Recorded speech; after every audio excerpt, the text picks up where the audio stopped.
එදා අපගේ බුදුරජාණන් වහන්සේ මහා ශ්‍රාවකයන් පිරිවරාගෙන මේ පෘථුවියේ ඉඳලා අහසින් තව්තිසාවට වඩින දවසයි. අපිට අදෘශ්‍යමාන වූත් මහ සුවිශාල වූ පර්වතයක් තියෙනවා මහමේරු පර්වතය කියලා. ඒ පර්වතයේ මුදුන වෙන තැන තමයි මේ තව්තිසාව තියෙන්නේ. ඔය මහමේරු පර්වතයේ පාමුල නන්දෝපනන්ද කියලා නාගරාජයේ දරණලාගෙන හිටියා. අපි රහතන් වහන්සේලා අහසින් වඩිනකොට රහතන් වහන්සේලාගේ පාවල තිබ්බ දූවිලි අහසින් වැටිලා නන්දෝපනන්ද නාගයාගේ ඇඟට වැටුණා. ওই නාගරාජවරු සුළු දෙයකට කිපෙනවා.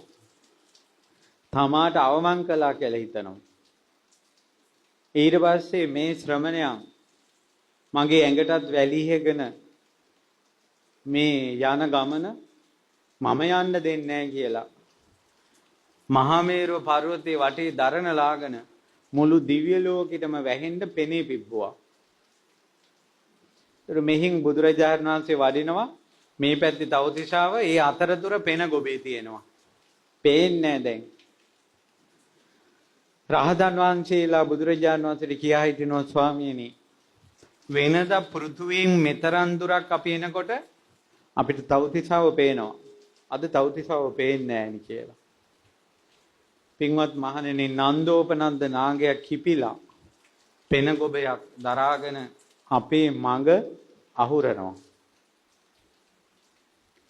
ඊට පස්සේ මහරහතන් වහන්සේ රට්ටපාල මහරහතන් වහන්සේ අනුරුද්ධ මහරහතන් වහන්සේ ඇතුළු රහතන් වහන්සේලා කියා හිටිය ස්වාමීනි අපි ওই නාගයාව দমনය කරන්න.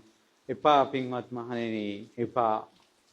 ඔය නන්දෝපනන්දට තියෙන 이르දිය ඊටාම ශනිකව ගන්න පුළුවන් 이르දියක් තියෙන්නේ.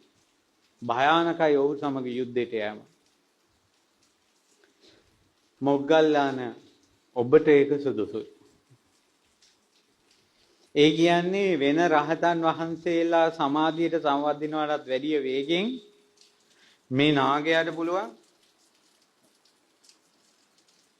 එක එක 이르දි. ඒ කියන්නේ මෙහෙමයි. අපි කියමුකෝ ඇඟෙන් දුම පිට කරලා ඊළඟට ඇඟෙන් ගින්දර පිට කරන්න සමාධියකින් සමාධියකට යන්න ඕන. ඒතර රහතන් වහන්සේ නමක් ඇඟෙන් දුම පිට කරලා ගින්දර පිට කරන තේජෝ ධාතු සමාපද්දයට යන්න කලින් අරය අනිත් 이르දිය පානවා.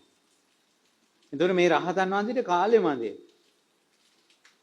ඒතර මේ රහතන් වහන්සේ ගොදුරු වෙන්න පුළුවන් අරයාගේ මේ හිංසාවට.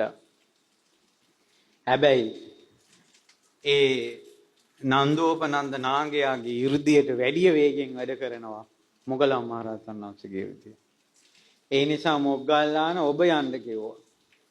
මොග්ගලම් මහරහතන් වහන්සේ ඒ ෂණයෙන් මේ මොහොතෙන්ම අර පර්වතයේ දරණ ලාගෙන පෙනෙන් දිව්‍ය ලෝකේ වාගෙන හිටපු නායාගේ ඇඟට උඩින් තමනුත් නයික් විදියට වෙස්මාරු කරගෙන තමනුත් දරණ ලාගෙන අරයාගේ පෙනේ උඩින් තමාගේ පෙනේ තියලා මිරිකෝ හිර කරනවා. හිර කරන නන්දෝපනන්ද බැලුවා මේ මොකෙද්ද මේ කියලා හිටපන් කියලා ඉක්මනට ඇඟ මාරු කරගෙන ඇඟෙන් ගින්දර දාන්න ගත්තා. ඒතර මුගලන් මහරහතන් වහන්සේත් එසැනීම මේ ඉස්සලම දුම් දාන්න පටන් ගත්තා. තමනුත් දුම දානවා. මුගලන් මහරහතන් වහන්සේගේ දුමෙන් නාගයාගේ දුම වැහුණා. නාගයා ගින්දර පිට කරන්න ගත්තා. මුගලන් මහරහතන් වහන්සේගේ ගින්දරෙන් නාගයාගේ ගින්දර යට වුණා. ඊට පස්සේ එසැනින් නන්දෝපනන්ද නාගයාගේ නහය ආස්සෙන් මුගලන් මහරහතන් වහන්සේ නායාගේ බඩ ඇතුළට ගියා. ඇතුළට ගිහිල්ලා ලොකු සිලින්ඩරයක් ආසේ සක්මන් කරනවා වගේ අරයට දැනෙන්න අඩිය තියතියා මුගලන් මහරහතන් වහන්සේ සක්මන් කරනවා. ඒතර නායාට ඇඟ බරයි. ඊට පස්සේ නායා හිතුවා හරි උඹ ඕනම සෙල්ලමක් දාලා වරෙන් එන්නේ මෙතන ඉන්නේ එනකොට මම උඹ හපනවා කියලා. බුදුරජාණන් වහන්සේ නායාගේ සිතුවිල්ල දැක්කා. දැකලා බඩ ඇතුළට ඇහෙන්න කිව්වා මොග්ගල්ලාන පරිස්සමෙන් කියලා. ඒක මේ වගේ. ඒ දණ්ඩකින් තාත්තයි පුතයි යනවා. තාත්තටත් ඒ දණ්ඩෙන් යන්න පුළුවන්, පුතාටත් ඒ දණ්ඩෙන් යන්න පුළුවන්. ඒ වුණාට තාත්තගේ කටින් කියවෙනවා මොකද්ද? ඈ? පරිස්සමෙන් කිය. පරිස්සමෙන් පුතා කියලා.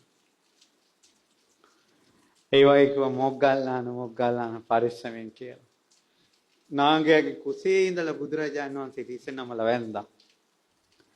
ඒ අරයා හිතලා එයාගේ ඉරිදියට සංවදින්න කලින් එළියට ආවා. අරයයි ණයා හිතනකොට එළියටත් ඇවිල්ලා ඉවරයි. ඒ සැනින් මුගලන් මහරහතන් වහන්සේ විශාල ගුරු රාජයේ වේශයක් මවා ගත්තා.